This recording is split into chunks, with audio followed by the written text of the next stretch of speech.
word of mouth relationships, doesn't matter if you're in business, if whatever you're in, you talk to people, it opens up a can of worms, right? The classic Italian saying of, I know a guy who knows a guy, right? Like we know a plumber, an electrician, a guy who can do drywall, right? Like it's just, you talk to your friends. And now when I own a house, I got all my buddies in trades that I'm going to basically have help work on the home when I eventually get it, right?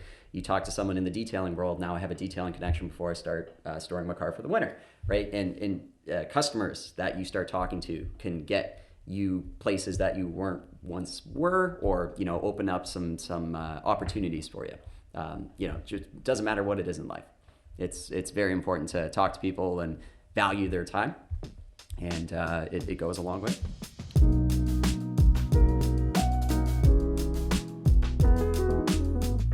All right, hey guys, this is Now, and welcome to the KodaCast. This is a podcast where we get to document our journey of Kodawari Collective, our passion project. On this podcast, it is my aim to share our story and the stories of people that we meet along the way.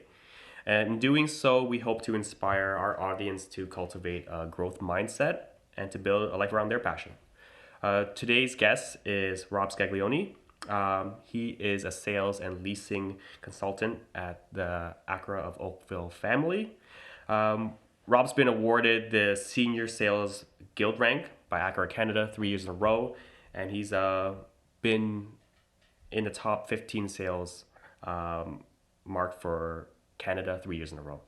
Rob and I met through our passion for our CSX Type S, the FD2 group, and I think he's someone that really represents the automotive industry in a positive way. So I thought it would be great for him to join us on the KodaCast. So welcome, Rob. Thanks for having me now, and the team. Appreciate it. Excited to be here. Yeah, I was happy to see that you pulled up in your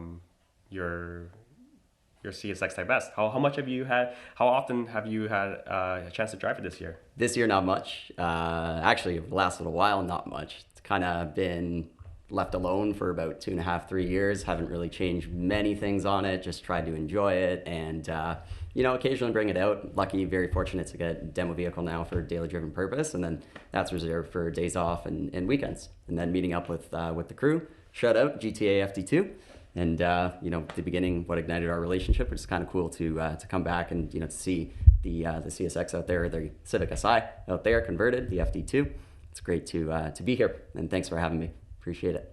Yeah, man, it's always nice to catch up with friends in that group. That was a big chunk of my 20s. Yep. Right. Yep. And it was a very memorable time for me building that car. But I wanted to jump into some memorable moments for you. Tell me more about sitting and driving in an Acura NSX GT3. So it was a pretty crazy experience, to say the least. Was very fortunate to get invited to a track day with Acura to just do production NSXs in their full glory, how they were meant to be driven and enjoyed. And there was some race instructors, obviously taking you for hot laps, then giving you the seat of the production version. And one of the people who was involved in putting on the event, I've known for a number of years, basically since I was born, 2 years old. And he goes, what are you up to today? Kind of nudges me, and I go, well, it's Friday, it's my day off, couldn't have planned this better. It's amazing. I'm here with all these NSXs. I'm literally a kid in a candy store. He goes, state of the end of the day, I have a surprise for you. So eyes light up. I'm like, what could that be? So I try to, put my helping hand in, this and that. Next thing you know, I see GT3 NSX getting pulled out of the trailer, starting up. He waves me down. He goes, grab a helmet. I go, oh my goodness, that was the surprise. Like, not expecting that at all, right? So this demonic NSX turns on, just craziest, drivetrain sounds and turbo noises that I've ever heard out of the thing. Grab the helmet, jump in, strap in, get my harness all set it. He's in the driver's seat, and we start doing our laps. And within probably the first 3 corners, this crazy alarm starts sounding from the top, and we see this low fuel message, and I'm like, great, I get in here. I was perfectly fine with staying there. I'm in, my environment, but you wait all that time, you get in the passenger seat, you're getting your hot lap in it, and you don't even get your warm-up lap done, and it's out of fuel. So pulled off, just had enough gas to get out to the pits, pop the car up, put it back in the trailer, and that was the end of that. But pretty crazy to say I was in one of those cars, and then to say that you ran out of gas in one of those cars is like, step further. So pretty fun. Wait, so they didn't have any extra gas on hand? Nope. The What a tease. story goes there was a pretty major job done before, like a clutch job or something like that. So the day before was spent breaking it in and hot lapping, and they had basically used all the gas the day before. So they had enough to turn on, make it to the staging lanes and the first couple corners, and then next thing you know, it's like, okay, we got to limp this thing off and quick. Mosport DDT. So thankfully it wasn't on the big circuit because we definitely wouldn't be moving back. So let's see. No, that's actually really funny because that must have been like as enjoyable as it is to sit in a race car. That in itself, Yeah. just being in there and having it just idling, like that in itself, I'm very thankful for that. But even what happened, all things considered, it's a good thing to laugh about and great story to tell. So Yeah, no, we got to get you back in for a full lap, man, because that's too much of a tease. totally right. I don't know if you know Rob Magro. Yep. Yeah, so Rob was telling me how Acura of Canada, you guys sold the GT3, right? Apparently, from my understanding, it was like a couple of them were made available and potentially given to people for like track use only. Okay. I don't know much further about what had happened. I don't know how much of the program came to Canada or if it was the States things only. Mm-hmm. But yeah, they were public about it a couple of years ago. I think it was SEMA when there was an MDX towing it. It was like available to the public. You could buy one for some said amount, and all the hybrid stuff gets taken out. It's a GT3 spec race car, right? So I'd imagine there's probably licenses and classification and all that involved in order to even get one. But seeing the car in person, it's crazy, right? Insane aero. No, actually, Rob was the gentleman who was helping out that day and invited me. He was driving, so it was kind of nice to be with him. I've been around him basically since I was born. Aaron Mills Acura with my dad's days, and he's kind of seen me grow into the car enthusiast with the CSX, and did Import Fest with Acura a couple of years ago. He was there, so it's always good to kind of occasionally run into him and catch up, see how things are going. So yeah, no, Rob's a super cool guy. He's the man. He's so passionate. Totally. about cars, and when I first got the NSX, I knew there were a couple figures in the community that people were telling me I had to connect with, and Yep. Rob was definitely one of the guys. One of the guys. So he's actually going to be taking the NSX in for some transmission work. Nice. Yeah, we're putting in some Type R short gears. Ooh, that's gonna be fun. Yeah, because the gearing ratios for the stock first gen NSX So long. Yeah, they're really long. Like I would be, I think I can hit like almost 140 kilometers in second gear. You're kidding me. Yeah, so it's with Wow. those cars, shifting a lot, frequently enjoying that motor is a lot of fun. So I'm actually really excited for Rob to. You're gonna do final drive too, or just the gear set? Yeah, so I was kind of talking with my friend Christian over in Austria, and he was he actually has like a race. He races his NSX too. We bought a few like custom carbon fiber parts from him, and he was recommending the roads in Canada, the highways. There are a lot of highways, a lot of like longer commute times.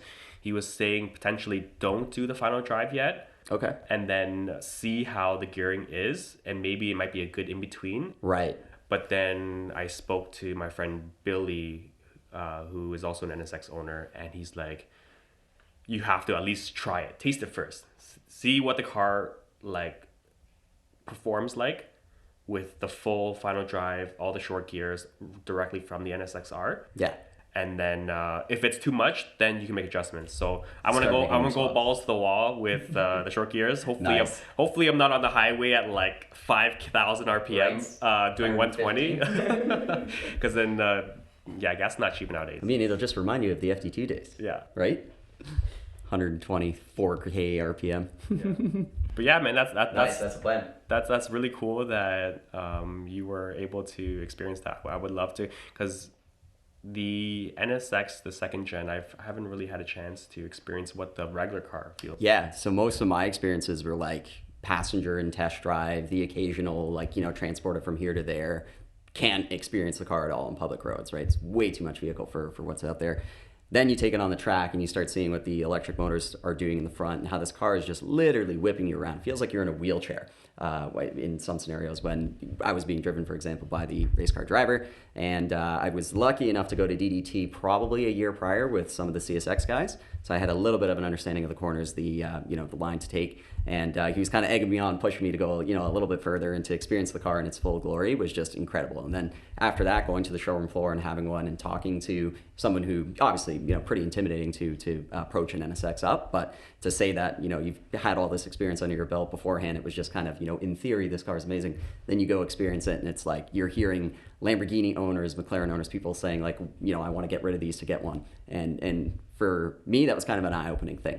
So a very underappreciated car for what it is, and it's amazing. I mean, if we ever happen to get one down the road, I'd love to bring you in and give you the chance to take one out for a spin, because the cars to me are completely different beasts, and I've personally never even been in a first-gen NSX. Oh, really? Never. Ironically. We're gonna have to change that. Yep. But like this event, was it hosted by so head office? It was basically a day where certain serious buyers get invited out, and they would arrange through Acura to kind of experience the car before they made the commitment. And it's, to me, the best program that they could have done with it, right? Because you're giving these customers a chance to experience it on track the way it should be in a controlled setting, most importantly.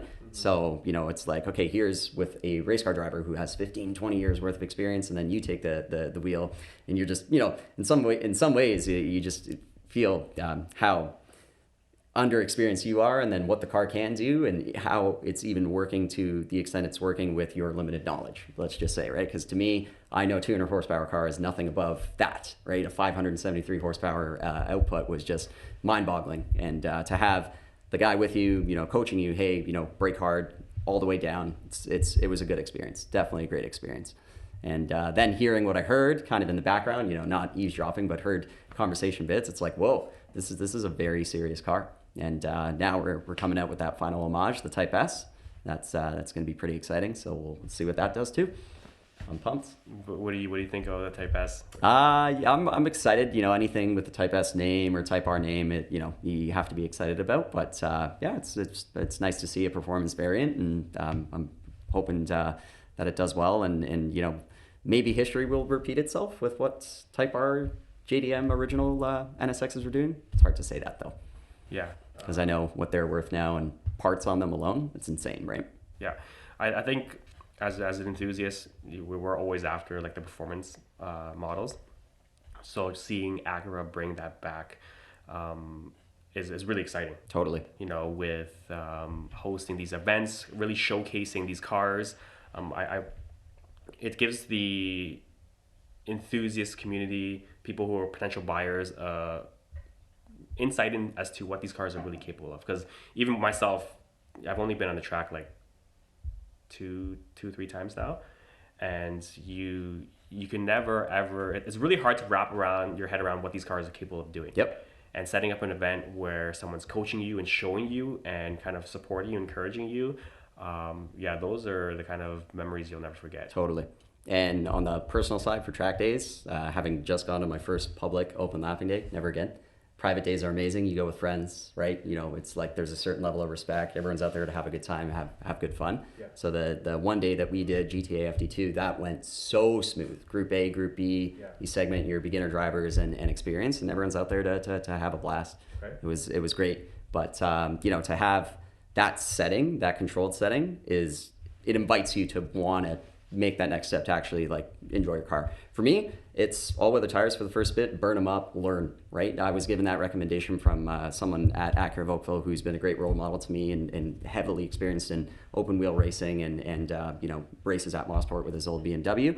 And he basically said to me a couple years ago, grab a helmet, grab some gloves, hook me up with an old set, and grab a set of burners to go out there and learn. And that's the biggest thing. But, being able to kind of have that support and mainly when it's a car on the other end, like the NSX, to have someone who is in the vehicle with you coaching you, it's just, it takes it to another level at that point. But the beginning stage for me was kind of getting to those, tamed private track days. And then, to be invited to that was just like the icing on the cake, right? So, and shout out to Rob. It was great to spend the day with Rob and for him to invite me into that GT3. That was cool. That's super cool. I learned that Rob was the racing instructor for like the Lotus Club.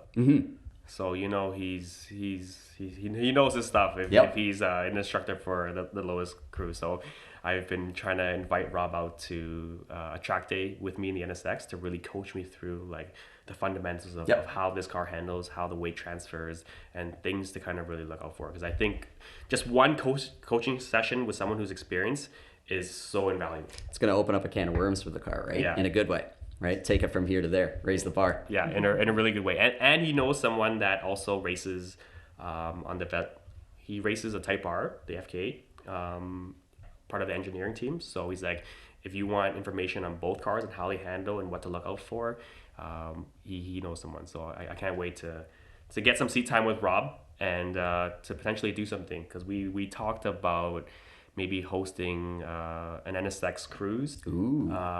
And then eventually meeting up here and doing some type of event. Nice. He loves being a part of the community. Totally. He loves, just sharing this passion and doing all that. I know there were pictures of him hosting NSX meets at his house. Oh, it's amazing. So it's really cool to see someone who is so passionate and at the same time building community, sharing and enjoying it with others, right? Yep. Having sold a car to somebody who lives in the same town he lives in, we're chatting and talking about Acura. They were, not an Acura aficionado. They come in, they meet me, we start doing the dance. The RDX A-Spec was just brought out, so we finally, for a long time coming, have a great product, and people are very excited about it. Anyway, so she ends up buying the car, and one point in conversation comes up that, now we can drive past that house in our neighborhood with all the NSXs and, honk, and it's going to be cool because we're driving the Acura. And I go, that must be Rob. Where do you live? We start chatting and next thing you know, it's like, yeah, he does it all the time. It's just like, takes his whole driveway, hosts a show with all these NSXs. It's cool to see. Goals. Yeah, maybe at that event we can have Rob sit down and do a podcast with us. We've been trying to nail him down. He's a very busy guy. Totally. All his kids are like racing, dirt bike racing. They're playing hockey. Yep. I can't even imagine what his schedule's like. But no, Rob is someone that we can't wait to join us on a podcast to really talk about his story and his journey. But speaking of like story and journey, like you've been with the Acura of Oakville family for almost 9 years now. Correct. And you started off as a detailer. Yep. And then you made your way through parts and now sales, right? So you've been with the Acura brand for a chunk of time. I know Acura, like in its golden days, what years that was. Was that a little bit before? Before my time. Totally before my time, yeah. But that was the Integra Type R. Yep. Acura NSX. RL. We had the S. RSX Type S. Yeah. The ZDXs, like all those kind of first batch of Halo cars. I was, before my time. Let's just say when I started, it was a little bit of the rocky period, and now to see where we've gone with all of our products, it's incredible to work, sell. For the brands, value right now is just incredible for what's out there. And to go back and, coming from the top, there's a number of presidents that I've met and know well, and they are kind of the reason why things are happening the way they are now. And it's so awesome to tell people that we're back in full glory. We're back to the 2000s. We're back to those days that people remember, Integras, TLs, these types of cars that stuck out, and people, they're very excited now, and we're getting all sorts of traffic and people walking in, different customers who have never considered Acura, and all credit due to the right people, right? Led the charge, and thankful to be where we're at now. Yeah, because like my journey with my love for Honda kind of started off with chasing after those Type R models, those cars that really got the enthusiasts community excited about. Totally. Right. And then for a long time, nothing that Acura was coming out with was really exciting, to be honest. I had no interest in any other cars. Yep. And it really, we talked about it. Yeah. It really wasn't until the revised RDX that I was like, wow, this is a really good product. Yep. And we jumped back into the Acura brand, and yeah, it's really exciting to see like where they're going with the brand right now. Totally. Like my father, I'll talk about that a little bit. He started with the brand 1987, sold domestic products, GM and everything beforehand. And to sell Japanese luxury was a very new idea at the time. It was, in all terms, a gamble. And the brand did very well with that original Legend and the Integra. And basically, through the 90s, the brand obviously was built into the brand that they were. And then in late 90s to early 2000s, that's when, we got our MDX, we got our RL, we had Integra Type R. And there was a point in time where if you wanted a certain color combo, my dad was the only guy who had them. He would go to like Thunder Bay and all these locations that would get them, but maybe not have a buyer ship them down. Air conditioning was put in every single unit to look after the technician. We would make sure kind of everyone got looked after, mainly the customer. They got a beautiful car at the end of the day. And that was my first exposure, was being in my brother's driver's seat doing the shifting as he was backing up. And I think we went like up the street in his white on red Integra DC2 Type R, the one with the limited to 250 units, the red interior. And wow. I was, just kicking him for selling the car, getting rid of it, right? But he started with Preludes. He was a big Acura guy. And my brother, in all honesty, was in like, Fast and Furious and Midnight Club 3 Dub Edition when I was a kid. Like all these things kind of got me into our brand. And it's great to see us kind of going back in those roots. RDX, MDX, just about every model across the board coming out with a Type S version. It's super exciting. So shout out to my bro. Put me in the driver's seat there. Oh man, yeah, those are the kind of memories that will really stick with you for life. Yep. Being in a car that special with your family, with people that matter. Yeah. And then the occasional drive to school in the wintertime. Won't say there was any e-brake slides involved or VTEC cracked, but let's just say those noises as like a 5-6-year-old, they get you hooked. Yeah. Those Integra Type R's, man, like they're so hard to come by now. It's insane. Prices and values have gone up, and it's people have started to really understand how special of a car that was. What are your thoughts with Acura bringing back the Integra moniker? Very excited. Yeah. Very excited. Although I will say, with a grain of salt, anytime you bring back a name, Supra, NSX, doesn't matter what it is, you got to tread lightly. So I'm very excited for what's coming out, and I'm fingers crossed and very confident that if we do get some sort of a rebirth of what we had 20 years ago, it's going to be coming out in full force. I don't think they would go to the extent of, all this teaser, embossing the Integra logo literally exactly into the bumper. All these teasers, like, they're going to come out very strong. That's my honest gut opinion. Do I know anything about the car? Absolutely nothing. And that is the dead honest truth. Mm-hmm. What's kind of crappy as an automotive salesperson is that when the public knows, when it makes it to some sort of article or the internet, that's typically when I find out. And if I do have any information before, obviously I'm not allowed to talk about it. Right now, we know nothing about the car. So I have a gut feeling that, they wouldn't make this stride without it coming out in full force, full glory. So man, that was the whole reason that brought you here. I was like, we were gonna try and squeeze out some insider info on the Type S, right? Right. But yeah, that's really cool. I know there are rumors because I think so. With the difference between Type S and Type R is Type R that trim that moniker is supposed to be for like a track ready. Stripped down. It's meant for the racetrack. Type S was supposed to be the luxury version of... Yeah, it's like luxury performance. That middle ground. Yeah, so... Whereas NSX Type S was given in other markets, we never got it. It's awesome to see that that's coming back, that we, again, have some sort of a middle ground. Yeah, so now we have like the Civic Type R. There's this 11th gen coming out soon. They just recently released the camo teaser, and that's gotten the whole Honda community like buzzing. Did you zoom in on the photo? No, I didn't zoom in much. There's a little FT2 on there. Shout out. Really? Yep. That's on the sick. livery. So it's nice to see you get some recognition, right? So they were actually like, they put like little... So yeah, what appears to be camouflage, and I had a buddy in the CSX group, shout out Kumbar Bobby.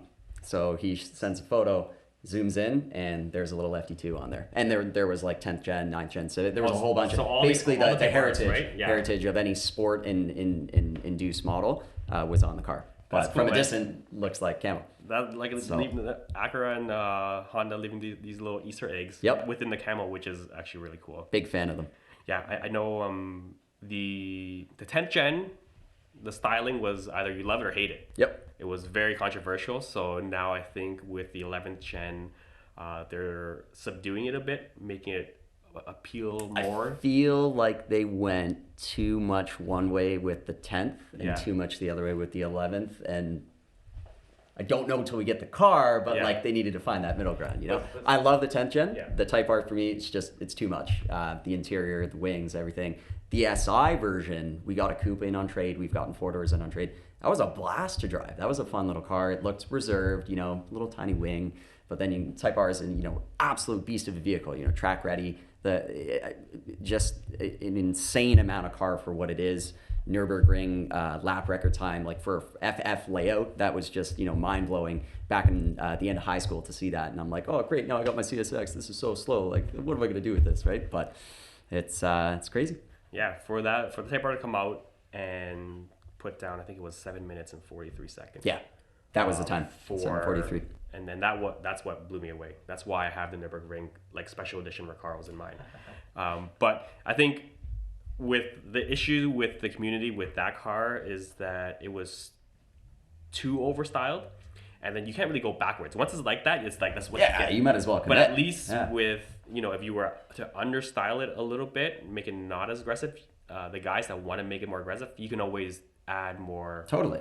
But I looked at, like, for example, the front bumper you have on yours. I know very little about 10th gens, 9 gens, 11 gen. I'm an 8 gen guy. But I look at that front bumper. It's very reserved. It's nicely put. It's not this like plasticky kind of red layout. Like it's well done, carbon fiber lips, and obviously those parts are, you can see their quality. And then I just found from the factory that like the inside is what did it for me. The outside I can get over, but like you spend 90% of the time on the inside of a vehicle. So the 8th gen, in my opinion, was very ahead of its time for that kind of heads-up display style speedometer and like the tach being below you, kind of this almost rear-wheel drive feel when you're in the cockpit. That just set the bar so high. And then as the 9th gen came out, I said, oh, the time's got to change. We got to get more screens. I get it. 10th gen, to me, just the inside was what did it. But then again, I'm a track guy. I'm an enthusiast. So then I say, remind myself, Rob, this is a Nürburgring record-setting vehicle, right? So we took one in on trade actually in the middle of the pandemic, and I was this close to buying one. So I say this with a grain of salt, but I was close to it. I ended up driving it to a very, very good home up in Innisfil. Very, very good home it went to. Yeah, the prices on the Type Rs right now are... Oh, they're insane. I regret every minute of not buying that car. All right, we're going to jump into a quick break, and we'll be right back. Beauty. All right, guys, we are back from the break. I know before we left off, we were just talking a little bit about Type Rs, Integra. Given your knowledge of all the drivetrains that are in the line of Acura products, use your imagination. What do you think could be a possibility with, you've been part of the brand, where the brand is going in terms of new technology, hybridization, electrification. Yep. What do you think the Integra model could be, and what an Integra Type S could be? So first off, go on a record and say I know absolutely nothing about this car concrete. This is purely based on speculation and years of being a fan of the brand. So what I would like to see is Acura to come out with more hybrid. Because our MDX hybrid, our RLX, the NSX, those powertrains are ridiculous. 377 horsepower, 344 foot-pound of torque out of an RLX. Yes, it has half a trunk, things like that, all things considered. That car is a beast to drive. It's like 6,000 pounds. It is insane to take around a corner. And then you go to stop sign, shuts off, and you're getting like 8.3 liters per highway 100, right? So I think we need to focus more on that. The hybrid first is like that first push. And then, as we've always done, share some of the good with the Honda. That drivetrain in that 10th gen. That's a Nürburgring record-setting motor and transmission. Why wouldn't you want to take your heritage and build on that? That's kind of where I'm at. So would it be cool to see maybe a partial electric version, 4-door sedan for the families, kind of like the DB models from back in the day? And then do we want to see a 2-door sport-driven, limited allocation? Again, we have no idea what's going to happen with it because, Acura is always weird with their numbers. Like you look at the TL Type S, that thing was mass-produced. The original Integra Type R was not that much. And then you look at the CSX Type S, the car no one knows about, and that's like maybe over 1,000 units per year for a 3-year, 4-year run, and then they scrapped it. 3-year run, then they scrapped it. So I would like to see a step into the hybrid world, because their technology is amazing for that. And then also not forgetting about your roots, which is Type R, Type S, race-driven vehicles, race-inspired vehicles. Yeah, because there has to be some differences between the Civic Type R versus like an Integra Type S. Yep. Right? Yep. It can't be just like, oh, they're not going to just slap that 2-liter motor, front-wheel drive. Well, here's what will happen. The CSX Type S, right, and the SI, that was the same car. Yeah. Visually, they were different. Yes, sound system's way better. Leather interior. There's, I could go on. Not a Civic. Anyways, but they did that as a market test. Yeah. And with the difference in price being, I can't remember exactly, but I think it was like $6,000 to $7,000 for the exact same performing car, someone in their mid-20s to late 20s, they're not going to make that extra jump to the CSX Type S. If there's a reason to do it because it's got 40 more horsepower or whatever, or has some sort of revolutionary suspension or steering design, then I think they already learned from that, right? And that's on the Canadian scale. Yeah. Yeah. That was a pretty cool experiment, and I'm curious to see what Acura does from learning from that, because we as an enthusiast, you're not just gonna want a rebadged Type R. You're gonna want something that differentiates Acura as a brand versus Honda. So potentially seeing hybridization. A lot of people have always said, can you imagine what the Civic Type R would be like if it was all-wheel drive? You took the words right out of my mouth. As Canadian, because you guys brought back the super handling all-wheel drive. Yeah, and people, again, I'm an enthusiast. Rear-wheel drive car, front-wheel drive car, manual transmission. You never can forget that. That stuff is always going to have its place in history. But super handling for what it is, and just all-wheel drives in general, and hybrid all-wheel drive cars, they're insane. Yeah. Like, the proof's in the pudding. Go watch an all-wheel drive car down the quarter mile versus a front wheel or a rear wheel, right? One that's been done to the nines or whatever the case may be. Then you look at the practicality, and you can't say, oh, I get all-wheel drive, live in Canada, it's going to be my be-all end-all. It's like, no, you still need winter tires, man, right? At the end of the day. But like, the super handling in itself is an incredible system for what it is, and has been for like 15, almost 20 years. Mm-hmm. There's this classic clip back in the day, I think it was somewhere in Canada.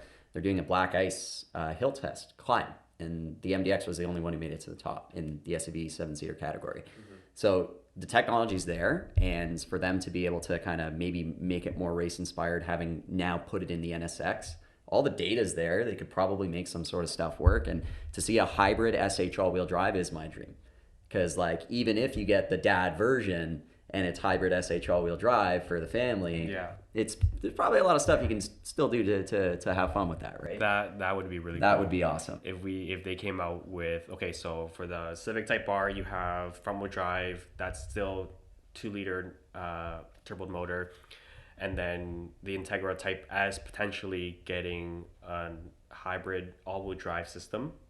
I don't know, maybe with a 2-liter motor, maybe with the 1.5 liter. It's hard to say. But that would be really, really cool. And this is the same spitballing, like customers come in now, obviously like great customers of mine for years who, started with Integra, started with RSX Type S, like one guy sticks out who he met his significant other because she had an Acura TSX. Like hearing stories like that from back in the day, it's awesome. And then he comes in the other day, he's like, what's going on with this Integra? I'm like, man, I know nothing about it. And it's literally the exact same conversation we just had here, right? Mm-hmm. So it's hard to say, but again, to go back on the point earlier, I don't think they would go to this extent to bring the name out and not do a good job, mm-hmm. right? So very excited. Supposedly next year, spring, we'll see what happens. This new car situation right now is a little bit scary with raw materials and microchips, so. Yeah, it's a really exciting time to be Acura and Honda enthusiasts, and here at Kodawari Collective, we're big into Acura Hondas. We just got into the MDX for nice. Thought that was yours. Yeah, for the family Congrats. car. What do you guys think? Honest opinion? We loved the RDX. Yep. Right. We were we didn't want to change, but the idea of potentially fitting the entire family, MDX being a 7-seater. Yep. The interior change, new double wishbone suspension. That. For a car that size, oh man, it handles. Oh, it's amazing. Yeah, we're very impressed. It's amazing. The new EPS too, being very soft in parking lot. Then you go onto bendy, windy road. It tightens up. They've done a killer job with that car. And credit due to the RDX. I say this to just about every person that I sell one to. That is the most important redesign for our brand basically set the tone for the next 10, 15 years worth of production and products that we have. I argue it's probably the most important car that we came out with since like an Integra or like, and it's not the same level, but like what it's doing for the brand now, it's reminding myself, my dad, people who've been with the brand for a number of years of the golden age, right? Yeah, So, because that's what people are buying mostly yeah, for their families. and that was a huge gamble because we had an 8-year-old, 7-year-old MDX, we had the ILX, we'll get on that, the TLX, all these cars that were just a long tooth in the cycle. And here comes this curveball with the RDX. We're like, whoa, we're getting this style interior, this infotainment, a turbocharged engine again, 4th gen super handling, all these new technologies.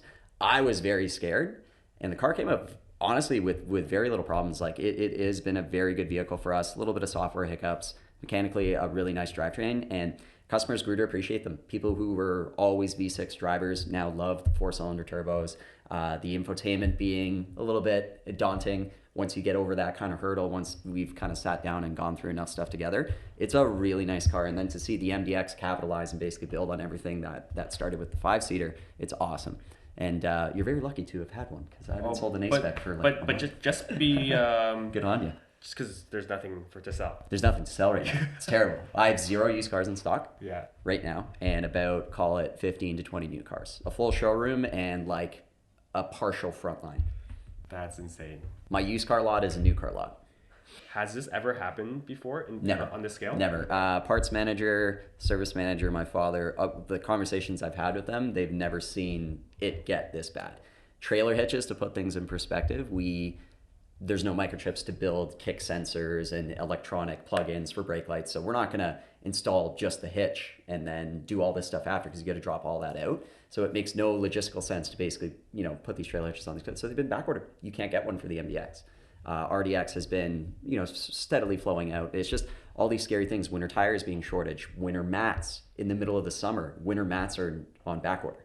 How does that make any sense, right?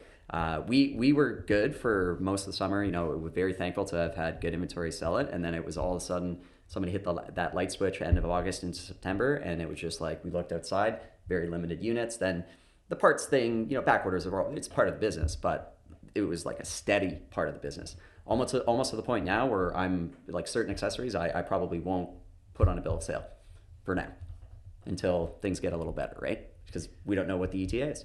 Yeah.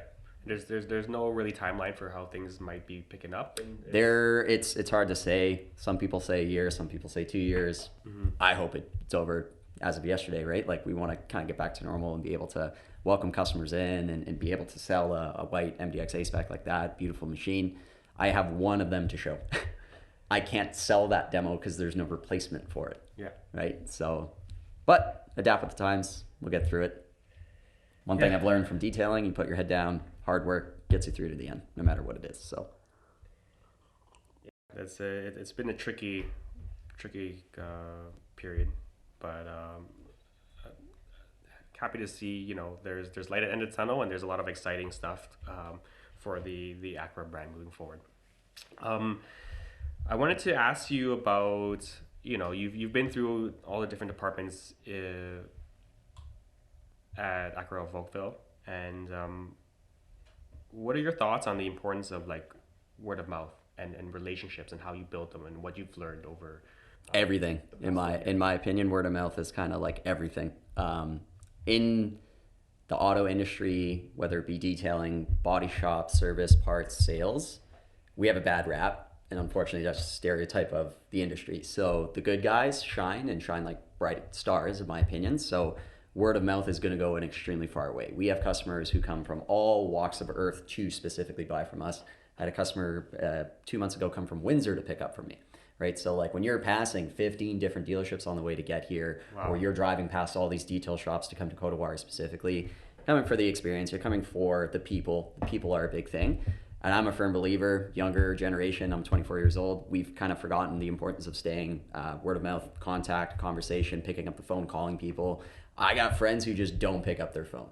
I call them because like I text people all day long, I email all day long, my fingers hurt, I'd rather just call you, hear your voice. Word of mouth relationships, doesn't matter if you're in business, if whatever you're in, You talk to people, it opens up a can of worms, right? The classic Italian saying of, I know a guy who knows a guy, right? Like we know a plumber, an electrician, a guy who can do drywall, right? Like it's just, you talk to your friends, and now when I own a house, I got all my buddies in trades that I'm gonna basically have help work on the home when I eventually get it, right? You talk to someone in the detailing world, now I have a detailing connection before I start storing my car for the winter, right? And customers that you start talking to can get you places that you weren't once were, or open up some opportunities for you. Just doesn't matter what it is in life. It's very important to talk to people and value their time, and it goes a long way. Yeah, because it comes back down to like that trust. Yep. A lot of people will value,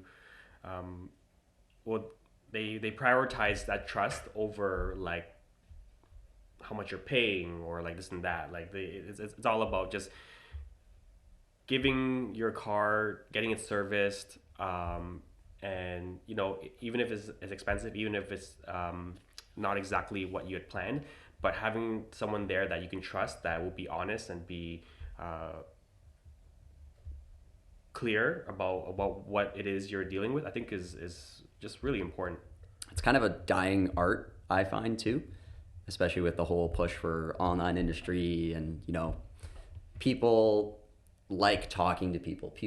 The trust thing is huge. I want someone to trust me so they can recommend 10 people to buy a car. I want to take the 4 or 5 hours if I need to. I love being someone's first stop in their auto experience, because the stereotypical is, I wasn't even talked to, or I was the guy next door was so rude. I love being that guy to drive home the proper sales process, and it reminds them to come back. They may not want the Acura brand originally, but then they're like, oh, that guy Rob, and that car was actually really good and great value for the dollar. He was right in a lot of things he said. Next guy beside him or across the street pissed me off, I'm going to go back. And it's good to basically, with relationships in the auto world, you don't want to be a one and done salesman. And from where I'm at, I want to sell that person's entire family, their friends, cars. It's crazy now. CSX people have been buying cars from me, RDX A specs, referrals constantly, older pre-owned vehicles, and without me having talked to those people and staying in contact, without that relationship, I wouldn't have sold, basically probably call it 5 to 10 cars just in that CSX group alone, or that circle of CSX people. So yeah, because nowadays it's everyone's in this rat race, and we're always rushed to do stuff. So you're always thinking about, man, if I give this person like this much of my time, it's like, is it going to be like, what's going to come back to me right away?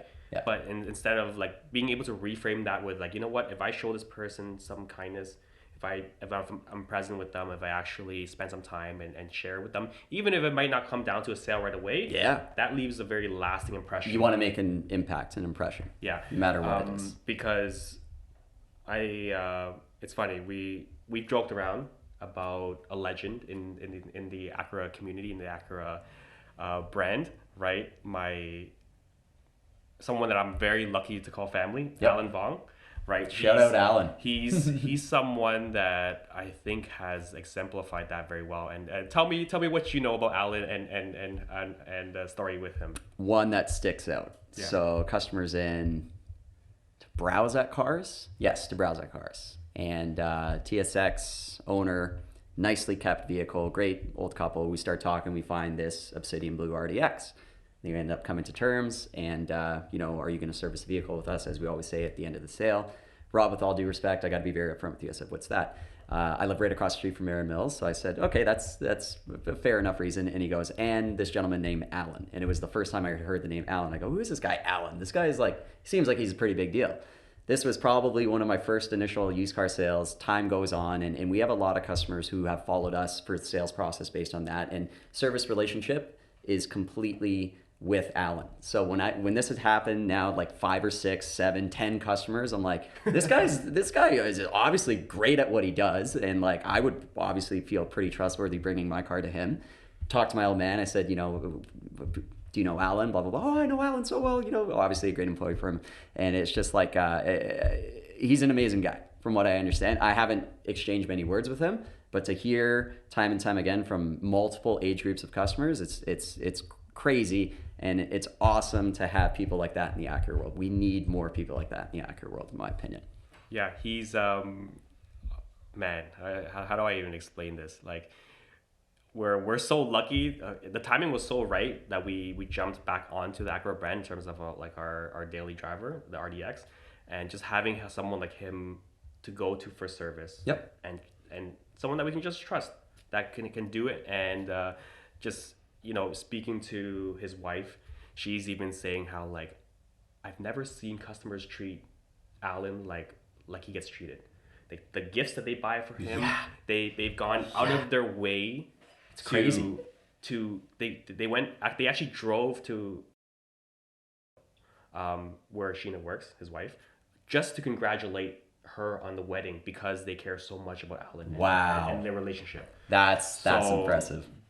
That is very impressive. He is definitely someone that who does things the right way.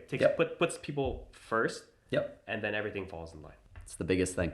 And from what I've seen in the world of the Google reviews, he is probably the most highly praised service person ever to exist in Canada for auto industry. Wow, like, it's insane. I'm not going to lie. In all reality, Google reviews, a lot of time with dealerships, it's like the sales guy thing to ask the customer for the Google review. Yeah. People obviously go out of their way to write stuff about them because they want to. And then to read that, it's like, like this guy's amazing. It's great to see.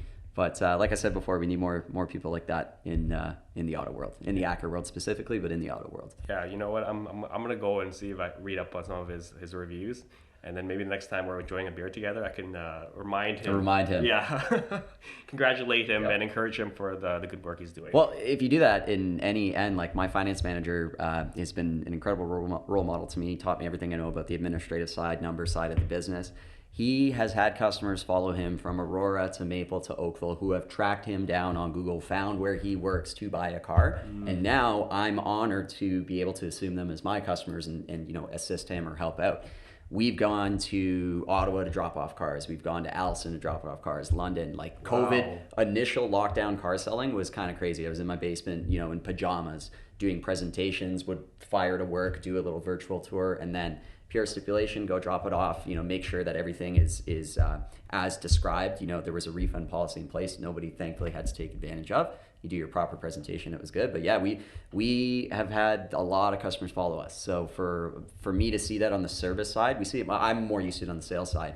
Service side, it's not as common. So to hear these stories and then to find out that there was a family connection with him, I was like, oh, this is just the icing on the cake. This is awesome, right? But yeah, he's incredible at what he does, clearly, and highly recommend reading up on those reviews. You'll be even more impressed. Yeah, we were trying to get him in with you. Yes. To talk about, because both of you have been with the Acura brand for so long, and I really wanted to have the episode centered around customer service. Yep. And what areas that we can, because I want to learn, because we're trying to grow our business, we're trying to learn from people who have a lot of experience, like how should we treat our customers, how should we look at building relationships.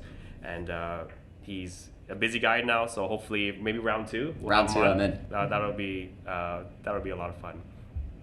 But you talking about your finance manager, when even the very few interactions that I've had with coming to Oakville of Acura, when I come in, I see all the different departments: sales, parts, service. You guys seem like you guys work really well as a unit, as a team. Stereotypical dealership, unfortunately, departments just don't get along. There's butting heads of parts and service. Sales is always the bad guy. We always are the people who cause problems. No, just playing with y'all. But we have a very good connection. Our team is very tight knit, and I'm a firm believer it comes from the captain of the ship. My father, who has been with the brand for so many years, has taught me everything I know about relationships, being with people, the importance of working hard, saying hi to technicians every morning you walk in, saying hi to people, not just walking in and just doing your job and leaving right as the clock marks, whatever. But our department and our dealerships, from basically start to finish, from sales to detailing and everything in between, very, very fortunate to work where I do, and very lucky to work where I do. It's a different vibe for sure. I don't know if I'd be able to spend this amount of time in another dealership, is what I'm trying to say. Because typically there's a lot of smoke and mirrors. There's the general perception of what happens, and we are very straight and narrow. We're very tight knit. We try to be as honest. We always are as honest as we possibly can be with customers when it comes to parts, back orders, or a new car back order. Our team's great, and some of the technicians who have been role models to me, the guys, detailers that have been role models to me back when I was 14, 15 years old. Like these, I basically grew up, around a lot of the team there, and it's great to have people notice that we're not like your average group, which we've always wanted to be. So Yeah, because like you've had the journey of being through like the detailing department, parts, and into sales. So knowing what it's like to be in each of those positions, knowing what it's like to be in someone else's shoes, I think is very important.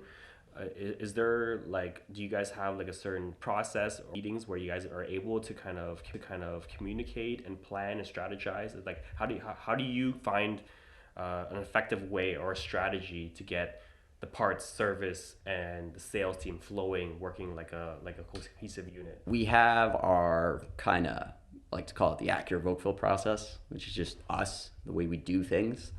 We don't like to cut corners. We don't like to pull wool over eyes. We don't like to be dishonest. It doesn't get you anywhere. And the unfortunate reality, the industry is known for that. So when people walk in and they see everything opposite of what they once experienced at a past location or with a different brand, it's awesome. These customers are like, coming in to buy because of us. They may not like Acura. We have people who just straight up, their wives or husbands don't like Acura, but they buy because it's from us. I have one guy who says it's like easier than ordering a pizza with you. I just pick the color combo, the toppings, the accessories, and it shows up at my door. He's like, why would I want to buy another product? And then you look at underneath, like mechanically, these cars are very reliable, very good to service. Our team is a type of service team to say, hey, yeah, your brakes are, kind of getting close. Next time, prepare for it. We're not going to charge you for brakes right, early. From the service to the technician, right? We're very honest with recommendation, and I feel like the industry needs more of that, and I feel like Kodawari has a lot of the same values from what I can see at first glance. Yeah, no, we're kind of stumbling our way through this, but yeah, it is. There are a million nice dealerships out there. These brands and the cars, you can buy them anywhere. So Yep. Why would you want to come here? Yep. It has to be the customer service. It has to be the people behind the brand. That's why when we've tried to kind of showcase who we are as Kodawari, a big emphasis is on each individual member. That's why when you come in the door, you see all 6 members of our team, who they are, and that's what makes Kodawari Collective. Not this nice shop, not these fancy tools, whatever it is. It's the people behind, inside the building. Yeah, that's really cool. No, I can't wait to see and learn more from you guys. I think you guys have done Thank you. a wicked job, and I've been through a few dealerships, and it's just different there. It's different there. So that's a true testament. Were you picking up parts yesterday? Yeah. Oh, it was kind of a nice. I know, but it was a great surprise because I was like the whole day. I had a very busy day. I was trying to message either one of you and say, "Hey, how's it going?" or things, and then there's now, how's it going? And yeah, I saw parts in your hand. It's good to see now that you feel comfortable enough to go in and talk to Jonathan, talk to our guys, talk to the technicians who work on our NSXs. It's great, right? And to have that all start from the CSX Club and an initial meeting from 5 years ago, it's amazing, man. Importance of keeping in touch with people, relationships, and all that. Yeah, no, I'm writing down notes in my head as we speak, and I'll be reviewing this to kind of incorporate it, because I think there's a lot of just valuable little details, and it's those little details that really add up to a lot. Yeah, with everything you do. Let me see. Yeah, let's jump into a quick break. All right, guys, we're back from the break. RCs, that's definitely because here at Kodawari we're very passionate about diecast. And there's so many different small niche like car culture communities, right? So I know that you're passionate about RC. Do you want to share exactly what you're interested in the world? It's always been a dream of mine to own one as a kid. Never really got into them. Dad didn't really have much interest in. Usually the RC as a kid is like your dad's into them and you get into them as a result. So a friend of mine in my neighborhood gets a nitro powered gas truck, and we start ripping the thing around, and it's great fun, and then things start breaking. And it opens my eyes to like, well, this guy's like, he's frustrated. He's not having a good time at this thing. So it kind of scared me away from RCs for a number of years. And then as I kind of got more into tuning culture and modified culture, I would start frequenting shows like Import Fest in Toronto. Went there one year and I seen a bunch of RC drifting and track setup, full light kits, trailers, stanchions, flags, you name it. And my eyes just go from here to there. And I'm sitting there for a good half an hour. My friends are trying to pull me aside, and I'm basically making a mental note, I will own one of these one day. Lo and behold, fast forward a couple of years, I end up now being tied into that group. Shout out Strictly Sideways and Brett. They have basically been an amazing group of, I call them my RC family, of people who have allowed me to get into this hobby and accelerate very quickly. And what also helped was the whole lockdown and shutting down car shows for 2 years. I have a brain that wants to do stuff like this, so what did I start doing? I started doing it on a miniature scale. And it's just been a great hobby to kind of learn how to problem solve in different ways. I've never really been much of a wrencher or anything like that, and it's kind of opened my eyes into the take a soldering gun and just touch wires. It's not that big of a deal. Charging batteries that could explode, whoop-de-doo, grab an ammo box, right? So it's kind of opened me up into all these different, and I've always been kind of a creative person. I've loved like art class as a kid, so being able to do like these little scale things and have a little scale garage set up, it's been a great hobby. Learned a lot, and also met, most importantly, some great people. That Strictly Sideways group, Brett's track, that's our twice a week thing that we go, we have a night together, and it's amazing fun, and just spinning around RC cars for 4 hours. But yeah. So does he have like a track set up at his house? No, so it's basically the back end of his shop. He'll still operate his business, which is a framing business, but a good chunk of that is basically dedicated to the RC track. So he's got painted barriers, bridge section, polished floor, a full shop dedicated to specific rear-wheel drive RC drifting, which is a huge niche. Mm-hmm. Very hard to locate these parts, and now here you are. You break something, you're able to get a replacement right then and there. And also just a great group of people, age groups from low 20s all the way up to like people in their 40s and 50s, and there's just common ground between everybody. And it's awesome, because it's been a while since sports or any team playing, and with what's happened, I haven't done much car stuff, so it's great to kind of get back into that jive of being with a group of people. Yeah. So these RCs, they're rear-wheel drive, and you guys are mostly drifting. Yeah. With the car. So my initial run in RC world was, I told myself I will own a drift car one day. That weekend after Import Fest, I go on YouTube and I find out how much money it costs to actually get into it. And I'm like, okay, maybe we'll do this in a couple of years. Like this is you gotta commit. So a good friend of mine that I went to college with, his dad has a shop in Mississauga, actually very close to Aaron Mills Acura. And I was in there for an alignment or something on my CSX, and we'd go in there to occasionally hang out. And on one of my first visits since college seeing him, I see this drift car on the shelf, and it's built. And I said, what's that doing? It looks like it's just collecting dust. Then the second time I went in, I said, would your dad sell it? So he ends up giving me a nice, good deal, bundle, grabbed everything, and I spent about 8 months by myself in the hobby, and it was not the most fun. You meet a group of people, doesn't matter if you're out in the trails crawling, drifting, doing low riders, like it's such a good hobby, and to be able to enjoy it with people is a huge thing. So shout out to Peter at Eurotouch Tuning, who got me into RC drifting in general, and then eventually, having gone to Import Fest with Acura, I'm here now swinging this all-wheel drive car around, not a rear-wheel drive and all-wheel drive drift, which is frowned upon, people will know.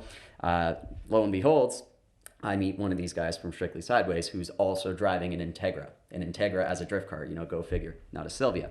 So I end up getting invited to their track. We start driving around, and then a couple months later, I go out to the actual private track, which is open to the public, Wednesdays and Saturdays.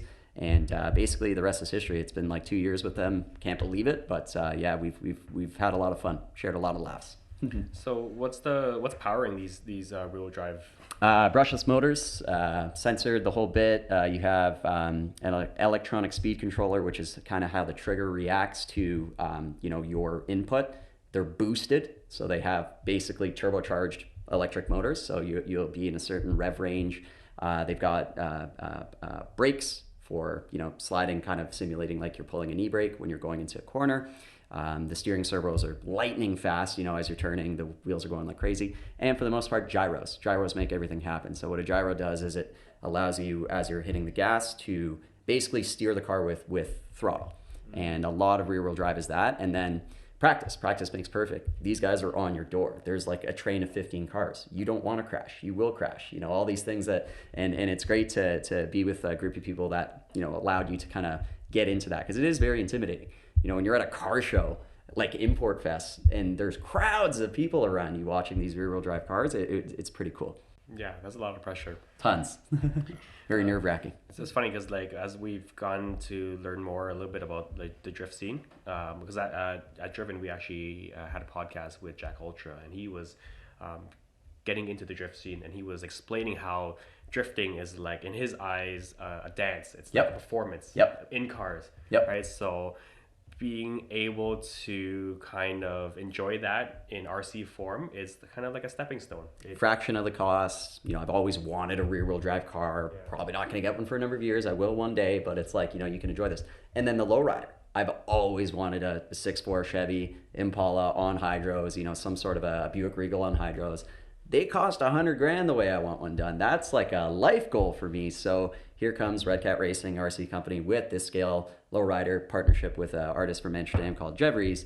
They bring it out, and I'm like, I have to jump on this. So I was one of the first people to get their chassis here in Canada, and it's been great fun to enjoy. I brought that one here today to show you guys. But it's just all these little things, right? Like RC lowriding, why you wouldn't think that would take off ever, but it's a huge thing, right? A little small niche, but pretty crazy. No, that's cool. Like, well, what's the entry cost of like having a setup for someone looking to get into? Most of the time, anyone trying to get into RC, I recommend go on Marketplace, go on Kijiji, find yourself a deal. Find yourself somebody selling something because they're in a pinch. As bad as that is, it's a very expensive hobby. You don't know if you're going to like it. You may hate it. You may not like enjoying fixing things. A lot of the hobby is build, break, a lot of builds, and then play. But you got to be able to kind of, have it with a give and take. Go on Marketplace, get yourself a little setup, and then from there you can kind of see if you enjoy it. But the average ready-to-run chassis, you're looking at between $300 to $600 for something okay to something better.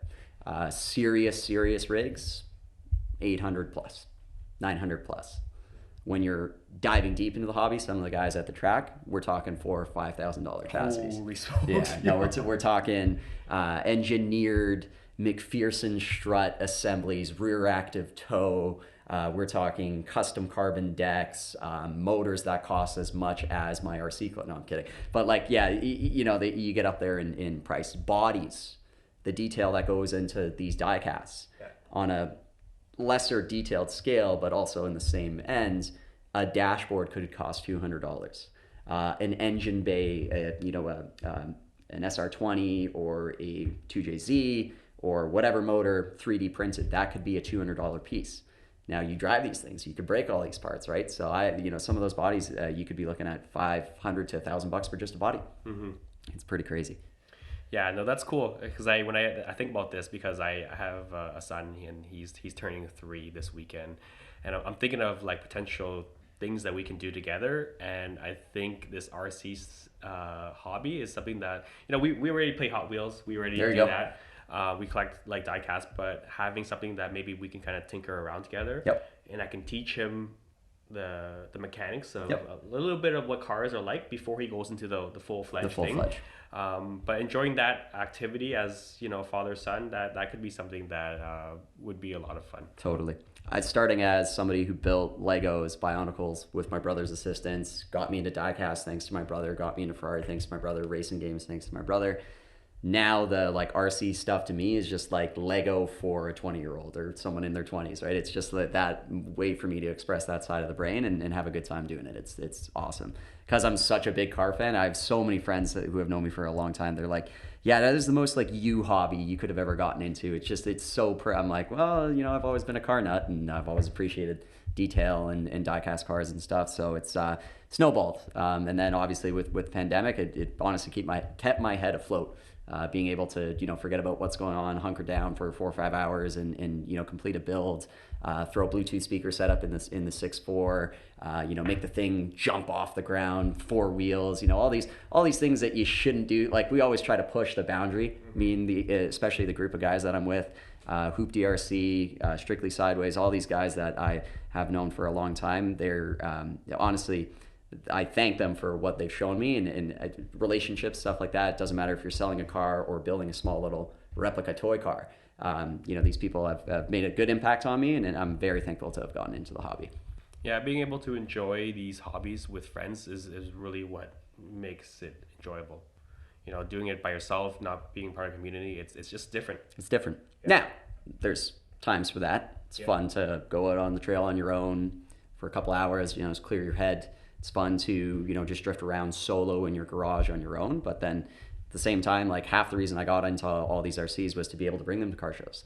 And I just was able to do that after like an 18-month hiatus of building everything. I had the lowrider and my drifter out at Modified Culture, Clarkson Go Station. The amount of attention is just insane now. You build this one-to-one car, you spend 9 years of your life, collecting all these parts and then you go, build this fraction of a cost RC and it's getting 10 times more attention. Your car's sitting there kind of in the dark, right? And it was awesome to see. People love it too. It's one of these hobbies that, and for a father and son type of thing, that is like one of the best things, in my opinion, you can do as a like kind of a bonding experience, right? Yeah, because as we kind of explore, like hosting meets, hosting events is something that we're really exploring and trying to see how we could host an event that allows to show all the different facets of car culture. Yep. Whether it's sim racing, whether it's Hot Wheels, whether it's diecast collecting, yep, whether it's RC. How can you create an event that people want to come out to? People can kind of talk with each other. To your point, a culture. Yeah, you can see the community, you can see the passion, and it's just very infectious. And for a kid to come out there who maybe didn't know much about cars, but to come out and be exposed, like you can't replace that. In a world where everything is all digital and people are buying online, I think certain events, certain businesses that cater to like creating a customized experience really, really goes a long way. Totally.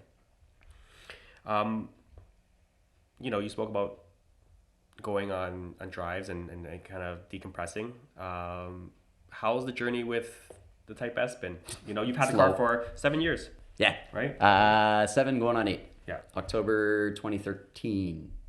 Yeah, October 2013. 8 years. Been at Acura 9. That's 8. Does that make sense? Is my math wrong? No. Yeah, Acura 9 and CSX 8. So it started as a completely stock CSX Type S, 140,000 kilometers on it, destroyed third gear as they all had. It was well maintained. It was my cousin's car. So all the mechanical side was good, but he never got that third gear thing done under the recall. I had always wanted the 2-door RSX Type S. I told my dad, if you ever see one, this is my dream first car, because my cousin had one, and it was just kind of when Acuras in their golden days, this is what, in my mind, that was my first car. So he calls me up one afternoon. I'm playing some sort of a video game, so I'm like, oh, why is my dad interrupting me? So I go pick up the phone. I'm like, hey, what's up? I found you a Type S. My eyes just, my heart sinks. I'm like, you found me a Type S? He goes, yeah, but it's the CSX. I'm like, oh, great. That's like, my sister had a 4-door CSX. I'm like, oh, that's like Steph's car. It's the girl version Type S.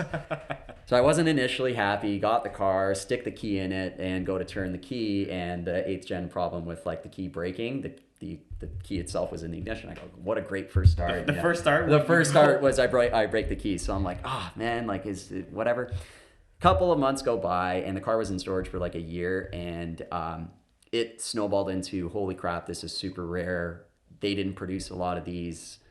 There is this cult following for the FD2, FD1, FD3 out in Malaysia, Japan, all these foreign countries.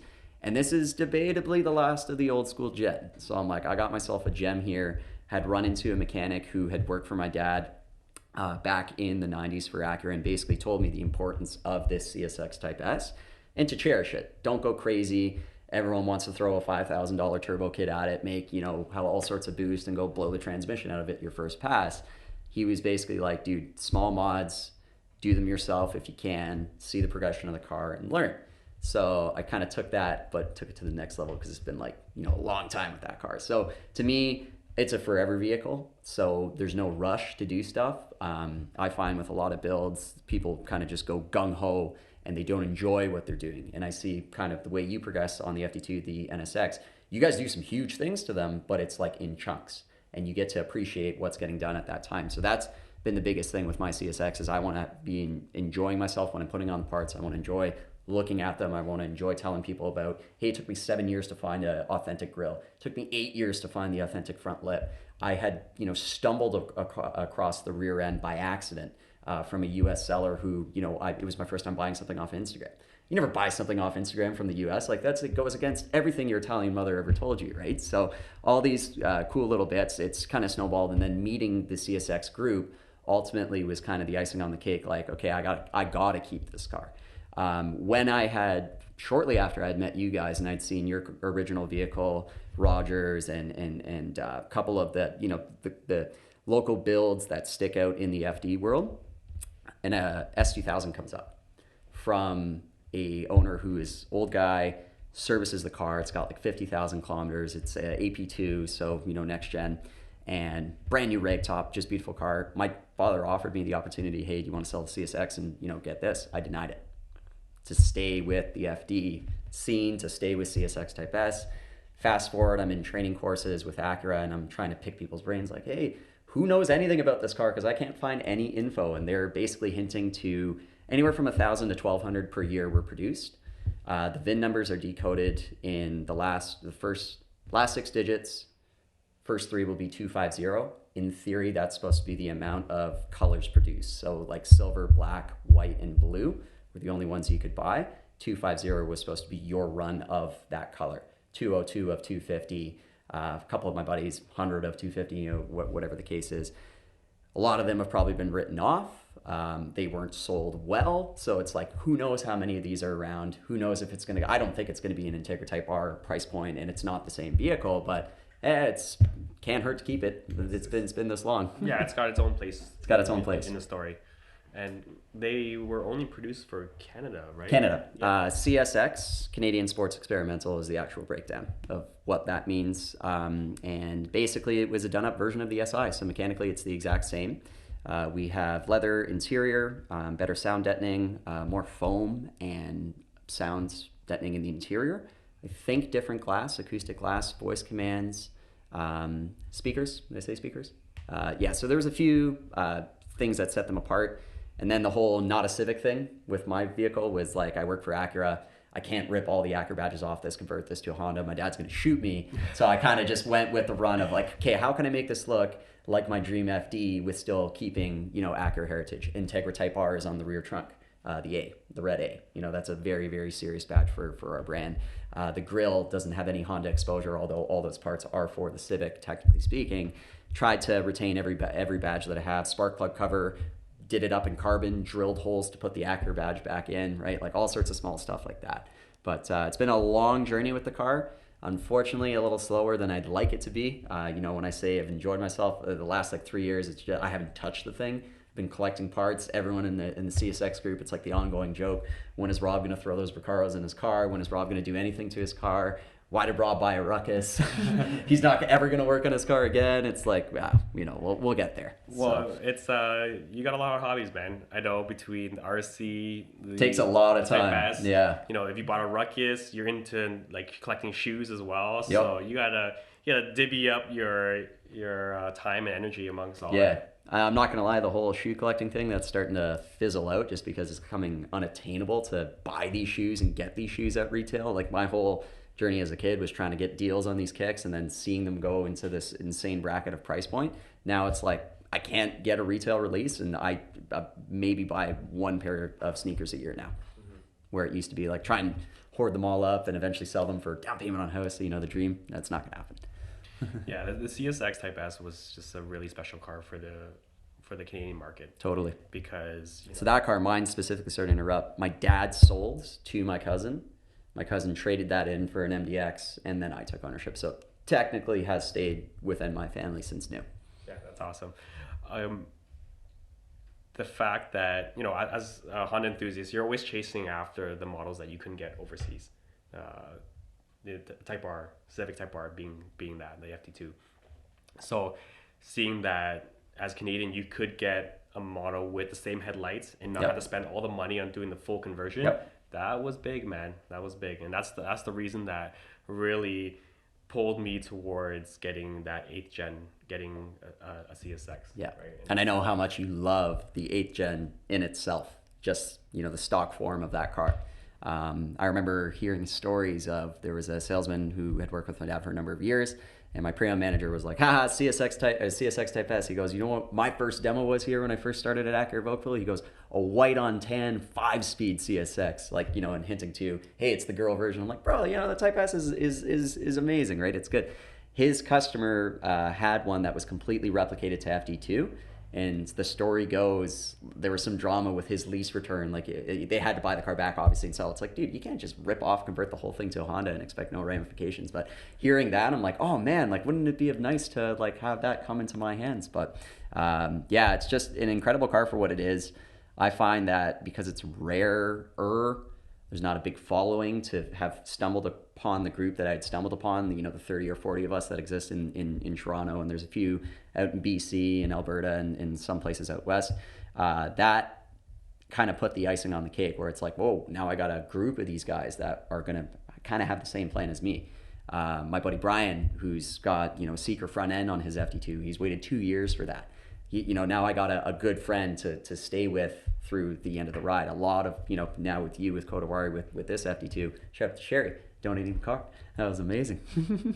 But it's just, you know, everyone with like-minded common goals. Very excited to continue the builds. And I want to kind of get myself in gear and start to put the pieces of the puzzle together that I have at home. So what do you have left laying around to get installed? Lips, I've got a bunch of suspension. I got a whole new suspension for it, KWV3s. I have some, you know, maintenance work to do. Air conditioning's broken. You know, bushings and things like that definitely need replacing. My exhaust occasionally will hit the lower control arm. Like, it's just old car problems at this point. The car's been so good to me. I had a little bit of a rocky period with the transmission when I first got it with third gear synchro. That's, you know, a separate story. But other than that one issue, the car has just treated me so well. I've taken that to a track and driven home every single time I've taken it to a track, knock on wood. You know, the people I've met, and just so much due to that CSX. It's been with me since the start, since high school. And, you know, I just can't see myself getting rid of that car. It means way too much to me. And the fact that it's been in my family since new, it's like, you know, you always kind of hear that story on whatever car show that you've watched with your dad. Oh, yeah, this car's been in my family since 1963. It's like, you know, it'd be kind of cool to say that one day. And everyone's selling their first car and regretting it. My brother did that. My dad did that. So many of people I know where it's like, oh, I wish I kept that Integra Type R. I wish I kept that tricarb Corvette from back in the day. It's like, well, I'm going to keep mine. It's funny that a lot of people say that. And I've always kind of questioned, like, why that is. But I think it's because, like, it's your first car, you're generally at a certain age, and it generally marks, like, the first bit of freedom. You know, you coming into your own, finding your own independence. So, like, getting into a car like that, it just brings back all those good memories. Good memories. Yeah. But yeah, with those parts, man, you got to come by here. I'll put them on with you, right? Like, let's get, especially the KWs. The KWs are amazing. Amazing for what they are, from what I hear. Yeah. So I have KWs on the red FD in there. And you ran them on the original one too? Yeah. So they were off the original one. Off the original one. Okay. After got into the accident, so we salvaged it, and now excited to have this car put back together, and then potentially, you know, hosting more meets, hosting more events with the community. Totally. And all that. And then set a DC2 Recaros at home too. Okay, I got 3 years ago. I'm gonna be messaging you and be like, Rob, come on, What the hell, man? Let's install these, man. Right? I know you've sold enough cars. You're in the top 5 now of Canada. Now let's start. There's no excuse. Come on. Let's start enjoying building these cars, right? That's it. But for me, I guess the biggest thing was the lockdowns and just the way things have gone in Ontario. I've had no motivation to work on the car. You would think, you know, you have all this time in the world to go do it, but the RC thing kind of took over for me, where it was just like, oh, it's a nice break. because my whole life has been working on, well, not my whole life, but my whole, high school pastime and in winter would be working on the CSX, ripping the dashboard out, getting everything changed to carbon, putting short shifter in, doing all this stuff as much as I could do on my own. The RC was just a nice, I can do this all on one table. All the screws are in one place. And it was a way to express kind of a similar outlet. But then now, fast forward 2 years, I'm like, okay, I got way too many nice parts, and all of them are at home in a pile. My grandmother's getting mad at me, and she's like 87, doesn't even go in the garage. She just hates seeing a mess. So it's like, I gotta get this stuff on. Totally gotta get this stuff on. Trust me, I got some stuff to clean at the garage too. So we'll check in with each other, and we'll clean up together. That's it. But yeah, Rob, I had a lot of fun, man. Thank you so much. Thanks for having me, guys. It was a pleasure. Joining us on the KodaCast. And is there any last words you want to share before we close this one up? I just want to say thank you for having me. A lot of similar values I see with Kodawari and Acura of Oakville, and what I've kind of been taught and grown into learning as very important. So it was an honor to be here. A little bit nerve-wracking. I've never been one to kind of come out, talk, very much introverted. Selling vehicles kind of was my thing, to knock that down, to be able to do stuff like this. And I still don't feel comfortable doing it. So hopefully, that the podcast came together well, and hopefully we shared some good thoughts, some good laughs, and definitely some good topics. So thanks, and we'll definitely have to do it again. You were great, Ben. Appreciate it. The next Acura product we're getting from you. But on the service side, that's Alan.